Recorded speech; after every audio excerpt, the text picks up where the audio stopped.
Señor, Padre de misericordia y origen de todo bien, que aceptas el ayuno, la oración y la limosna como remedio de nuestros pecados, mira con amor a tu pueblo penitente y restaura con tu misericordia a los que estamos hundidos bajo el peso de las culpas.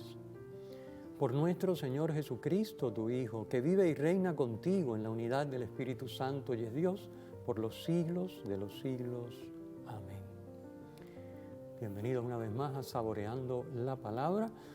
Hoy estamos comentando las lecturas del tercer domingo de Cuaresma del ciclo B, las lecturas de este próximo domingo. Y tenemos con nosotros de invitado al diácono José Méndez.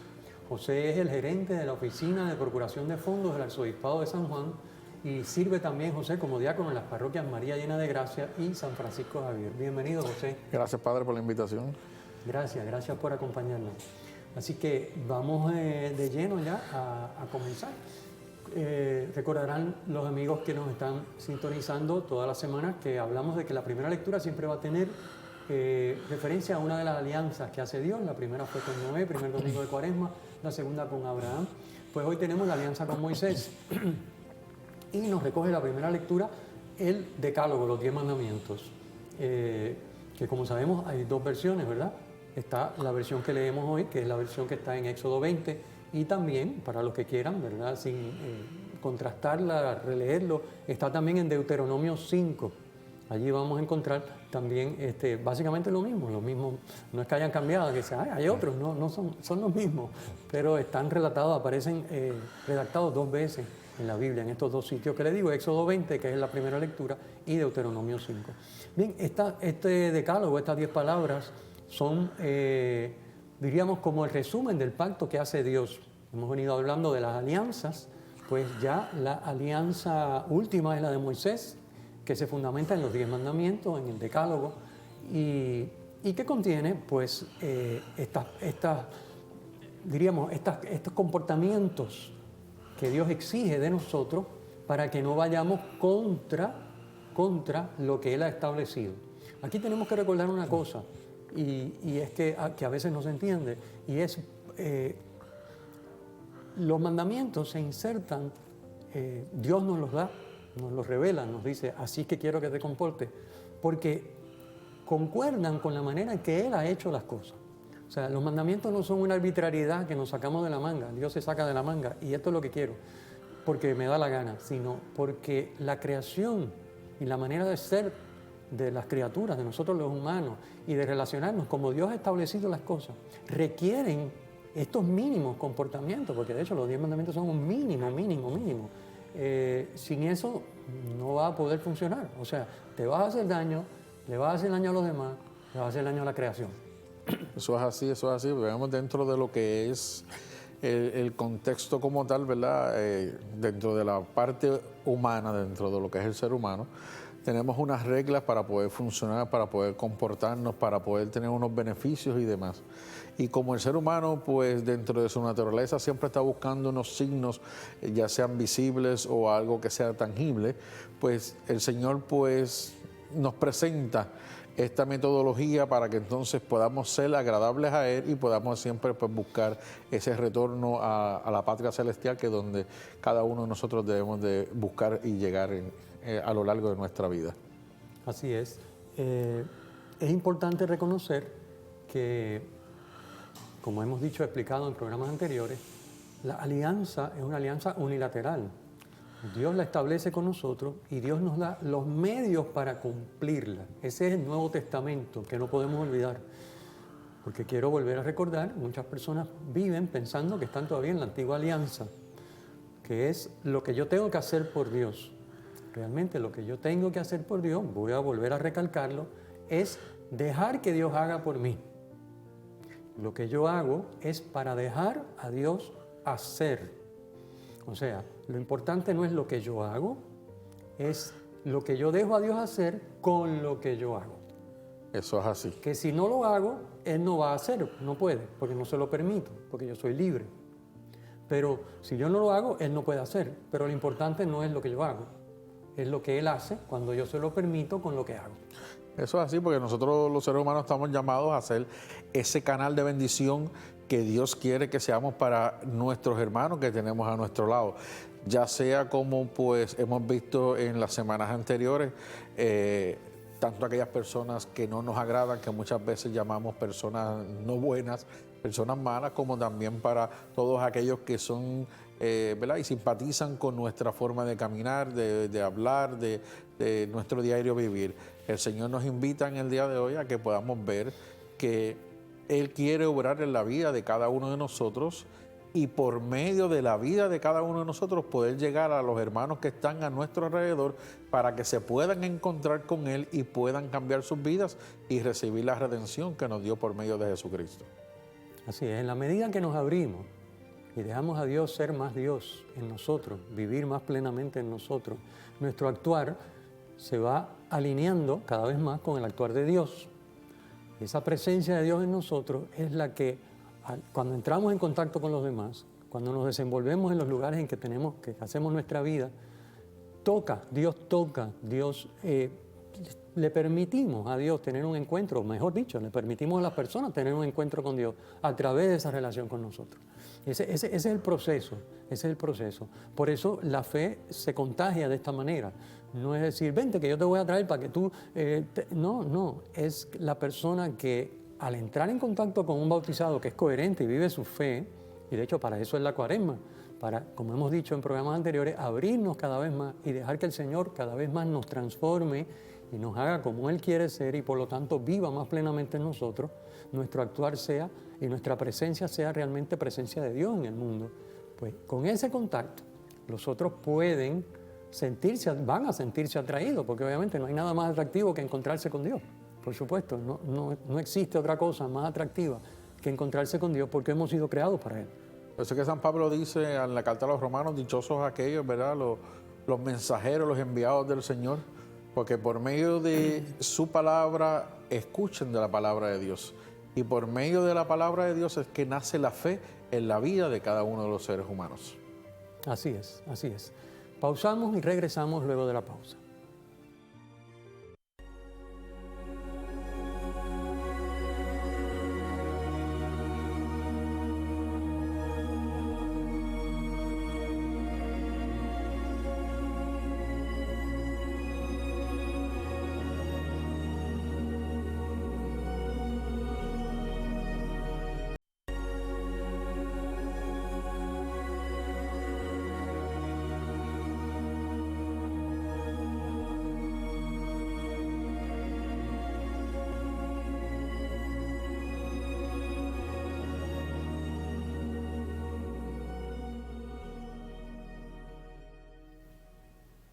Bienvenidos a Saboreando la Palabra. Nos encontramos dialogando, conversando sobre las lecturas del tercer domingo de Cuaresma, ciclo B. Ya habíamos hablado en la primera lectura del Decálogo. El Decálogo tiene dos partes, ¿verdad que sí? La primera parte son los mandamientos que son relacionados con Dios, nuestra relación con Dios, y la segunda parte es nuestra relación entre nosotros, con el prójimo. Los conocemos muy bien, yo creo que no hace falta, ¿verdad?, abundar mucho en este tema. Yo creo que más o menos entendemos lo que son los 10 mandamientos y de hecho es tan sencillo como remitir a los hermanos que nos están viendo al catecismo. Están súper explicados en el catecismo y súper expandidos para ver todo lo que abarcan. Así que si alguien tiene dudas sobre lo que significa X o Y cosa en alguno de los mandamientos, que en la lectura primera de este domingo aparecen simplemente enunciados, pues en el catecismo lo encuentran. Quisiera comentar un poquitito entonces la segunda lectura. La segunda lectura nos presenta San Pablo, la primera carta a los Corintios, donde nos dice que el Cristo que él predica es escándalo para los judíos y es necedad para los gentiles. Eso es así, sí, porque él nos está hablando de un Cristo que es el Mesías, el cual vino y murió en aquel madero para darnos la resurrección, para darnos la vida eterna a cada uno de nosotros. Algo que no es concebible dentro de lo que es la mentalidad del judío, ya que ellos esperaban un Mesías guerrero, un Mesías que venía a libertarlo de las opresiones del mismo ser humano, y no se dan cuenta de que las principal opresión que tenemos es el pecado, la vida espiritual que nos aleja de la gracia de Dios.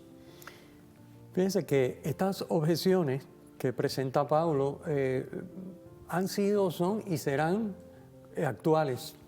Es decir, hoy en día tenemos el mismo problema. Tenemos la persona que dice, bueno, si Dios quiere que yo realmente crea en Él, me acerque a Él, que se manifieste, que me dé una prueba. Es decir, es un escándalo que Dios me pida, por ejemplo, que yo me niegue tal o cual cosa que a mí me gusta, pues si no me da evidencia de que eso me va a traer una consecuencia buena, si no se me manifiesta Él y me dice, sí, yo lo quiero, y me manda un texto o algo, pues pues eso no tiene sentido. Si no hay una prueba, yo no voy a hacer lo que Él quiere.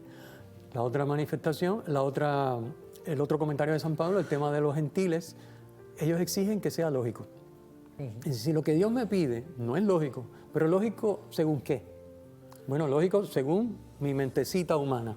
Así que yo quiero que Dios, lo que Él ha dictaminado con su sabiduría infinita y con su omnipotencia, se ajuste a lo que yo con mi mente puedo entender. Si yo no lo entiendo, eso es ilógico. Si es ilógico, Dios no lo puede querer. ¿Cuántas veces escuchamos esa expresión? Dios no puede querer eso, porque Dios quiere que tú seas feliz. Entonces, ¿qué estamos diciendo? Pues Dios quiere que tú seas feliz según tu manera de ser feliz, no la manera que Dios tiene para ti. Por lo tanto, nunca vas a ser feliz, porque no hay felicidad fuera de la felicidad que Dios tiene para cada uno de nosotros. Es cierto, Dios quiere que seamos felices, pero no según mi mente, mis criterios, mi sentido común o mis esquemas, sino según los de Dios.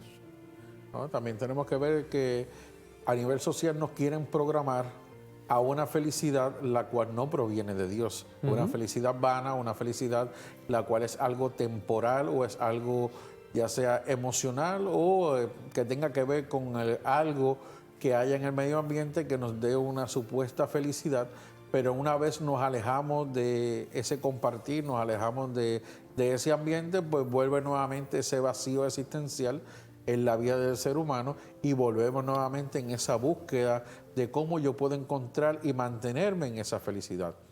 Por eso vemos que en el día de hoy tanta gente buscando la felicidad de tantas maneras y lamentablemente algunos de ellos pues la vienen a encontrar ya en su vejez cuando regresan nuevamente a la iglesia y ven, dice, wow, yo tantos años buscando la felicidad y siempre la tuve cerca de mí, pero nunca la pude apreciar porque estaba buscándolo en tantas cosas que nos ofrece el mundo. Buscarla según los criterios humanos, no según la mente de Dios. Eso es así. No nos queremos, a ver, si no nos acercamos a Dios y nos relacionamos con Él, no vamos a confiar en Él. Si no nos abrimos para hacer lo que nos toca, para que Dios pueda obrar sobre nosotros y transformarnos, nunca nos vamos a dejar cambiar la mente para ver las cosas como Dios las ve. Y por lo tanto, nuestra mentecita siempre va a decir, no, gracias. O me das una prueba según lo que yo espero o no voy. O me hace sentido según lo que yo creo o no voy. Y entonces no voy. Y pierdo mi tiempo y voy intentando. Y sin embargo, curiosamente, como a otras cosas que me dice el mundo que no hacen sentido, pero que a fuerza de consumir medios, a fuerza de consumir ideas, a fuerza de consumir conversaciones del mundo, que lo que están es bombardeándome con una propaganda y con unos conceptos que me quieren imponer, yo me los como, me los trago, acepto que están bien y entonces sí, como ya me he dejado cambiar la mente para pensar de esa manera, ahora me parece muy bien lo que me están proponiendo, que no es la solución, por supuesto. La única solución es la que Dios me propone. Pero yo me trago todo eso y como ahora ya yo he cambiado, no pensando para pensar como Dios piensa, sino para pensar como el mundo piensa, pues me parece lo más lógico lo que me están diciendo, me parece perfecto. Así que vamos a hacer las cosas como me dicen. Y claro, el desastre, ¿verdad? Es lo que estamos viendo en tantos aspectos, en el tema de la familia, de la sexualidad, del cuerpo humano, bueno. El consumerismo, todo lo que nos aleja de la gracia de Dios, todo lo que nos aleja de la presencia de Dios. Por eso San Pablo nos dice en Romanos 12:2, cambia tu forma de pensar para que cambie tu manera de vivir. Cuando nosotros comencemos a analizar y jamás pues vamos a pensar como Dios, pero que pensemos según lo que nos presenta Dios por medio de la Escritura, nuestra vida obligatoriamente tiene que cambiar para bien no tan solo de nosotros, sino de la comunidad que está en contacto diariamente con nosotros. Bien. quiero empezar ya un poquitito a comentar el Evangelio, porque el tiempo siempre nos traiciona.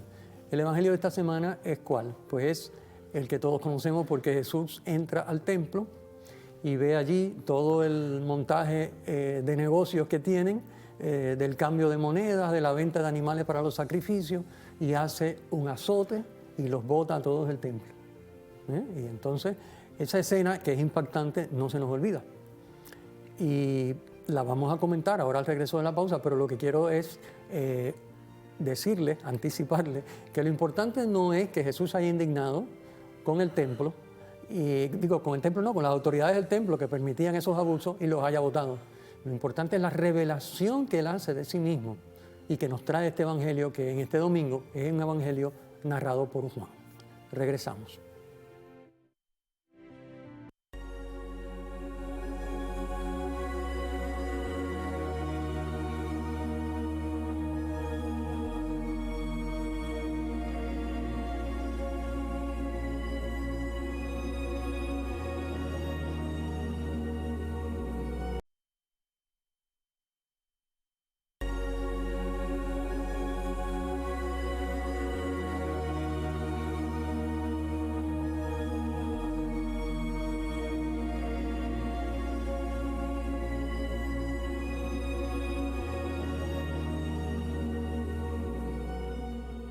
De regreso en Saboreando la Palabra, ahora sí vamos a comentar el Evangelio según San Juan, donde Jesús expulsa a los cambistas y a los mercaderes del templo.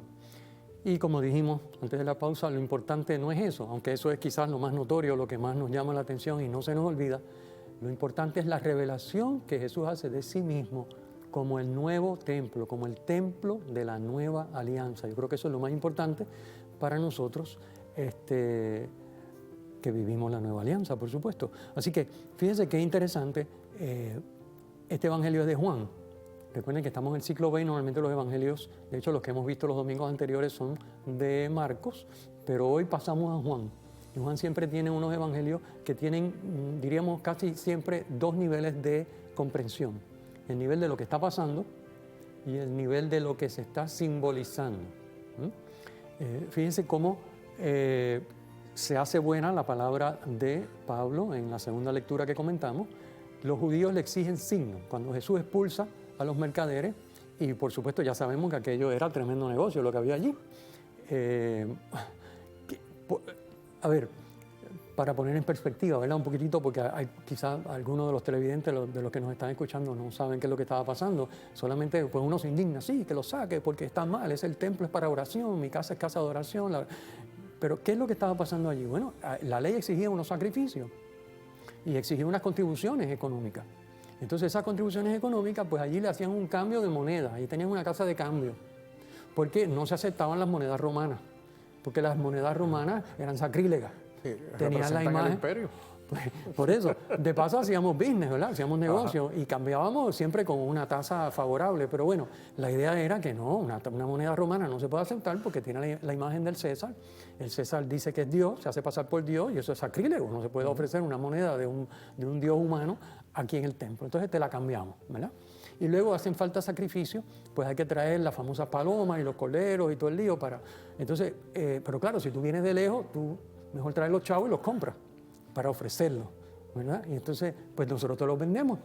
Y entonces, pues te los vendemos y claro, también, pues obviamente sacamos unos chavitos porque hay que vivir de algo. Entonces, claro, ellos habían invadido el área del templo que estaba destinada a los gentiles. O sea, recuerden que el templo tenía unas secciones desde el Santo de los Santos, donde nada más entraba el sumo sacerdote una vez al año, y luego el área de los sacerdotes, y luego el área de... en fin, y la parte más exterior era el atrio de los gentiles, donde allí podía entrar cualquiera. Pues ellos habían invadido el atrio de los gentiles para montar todo ese mercadillo que tenían allí y todo el sistema de cambio. Entonces Jesús dice, pero si aquí es donde tiene que entrar la gente para que se vayan introduciendo en la relación con el Padre y en la oración, ¿cómo ustedes van a llenar esto de todo este negocio? Esto es un mercado lo que han hecho. Entonces Jesús expulsa, ¿verdad? Y repito, ese es como el golpe que se nos queda porque es lo impactante. Pero lo importante de esto es que sí, está mal. O sea, en el templo no debe haber esa actividad comercial, porque el templo no es un negocio. Sí, se le pueden facilitar a la gente las ofrendas y las cosas, pero no podemos invadir el templo para hacer esas cosas. Pero lo importante aquí es cuando entonces la reacción, que repito, estaba explicando ahorita como en la segunda lectura, los judíos quieren signos, como dice Pablo, ¿no? ¿Y qué signos tú nos muestras para obrar así, para botar a toda esta gente de aquí? Porque este negocio es necesario, porque si no, las monedas, los animales, ¿qué signo tú nos muestras? Y ahí viene, esa es la línea principal del Evangelio de este domingo. Jesús dice, destruyan este templo y en 3 días lo levantaré. Recuerden que la palabra levantar tiene una connotación, porque la palabra levantar es la que aparece en el Evangelio para resucitar. En inglés no hay problema porque se dice levantar. Resucitar es levantar en inglés. Pero nosotros en español tenemos resucitar y tenemos levantar y solemos usar resucitar. Pero él dice, en 3 días lo levantaré. O sea, destruyan este templo, su cuerpo, y en 3 días lo resucitaré, dice Cristo. Eso es así, porque vamos viendo que ya se nos está revelando de que, como nos dice también San Pablo ¿verdad? En una de sus cartas, de que nuestro cuerpo es templo del Espíritu Santo de Dios. Nuestro cuerpo representa ese lugar donde debe de habitar el Señor. Y dentro de todo este tipo de mercado que estamos viendo allí, son todas esas cosas que hay dentro de nuestro ser que no nos permite adorar, alabar, glorificar al Señor en todo tiempo. Y ahí es donde pues, estamos viendo esta doble imagen dentro de lo que es el texto evangélico que estamos discutiendo en el día de hoy. Cuando nos habla de que destruyen este templo y a los 3 días lo levantaré, está hablando de ese proceso de la pasión donde al tercer día ha de resucitar con la gloria que proviene de Dios para abrir las puertas de los cielos para que nosotros podamos entrar en ese proceso de resurrección. Así es, el Cristo muerto y resucitado, Cristo glorificado, Dios y hombre verdadero, es el templo en el que nos encontramos con Dios, más que encontrarnos, en el que nos hacemos uno con Dios. Esa es la gran revelación. En el Nuevo Testamento el templo no es un lugar, no es un edificio, no es una iglesia. Ese es el lugar donde se congrega el templo de Dios, que son los bautizados, como acabas de decir. Los bautizados en comunión con Dios por medio de Cristo, ese es el templo de la nueva alianza. Y se congrega en lo que llamamos el templo o la iglesia, pero no es el edificio. Es la comunidad en comunión con Dios, comunión que se da por medio de Cristo. Cristo es el puente que nos pone en comunión. Por eso hablamos de que la Cuaresma es el tiempo para abrirnos a que la presencia de Cristo en nosotros, por medio de las prácticas que la Iglesia ha recomendado hace 2000 años, Cristo en nosotros esté más presente. Quiere decir que estemos más insertados en ese templo que es Cristo, estemos más en comunión con Dios. De eso es que se trata. Fíjense que el Evangelio de hoy, en la expulsión de los mercaderes del templo, no se trata solamente, que también es cierto, hay que purificar el culto, hay que liberarlo de todo lo que no procede, hay que darle universalidad porque es para todos, el atrio de los gentiles, sino que hay un nuevo templo y en ese nuevo templo tenemos que entrar, en ese nuevo templo tenemos que vivir. En ese nuevo templo rendimos el culto en espíritu y en verdad. Esa es la idea. Entonces, ese es el mensaje de este domingo. Se nos acaba el tiempo, bendito sea Dios, otra vez. No quiero terminar el programa sin remitirles, como siempre hago, a la página, el sitio web de la Parroquia Cristo Redentor, pacrired.org. Allí pueden encontrar y descargar el guión completo que ha servido de base para la conversación que hemos tenido en este programa. Y antes de concluir, agradecerle una vez más a José.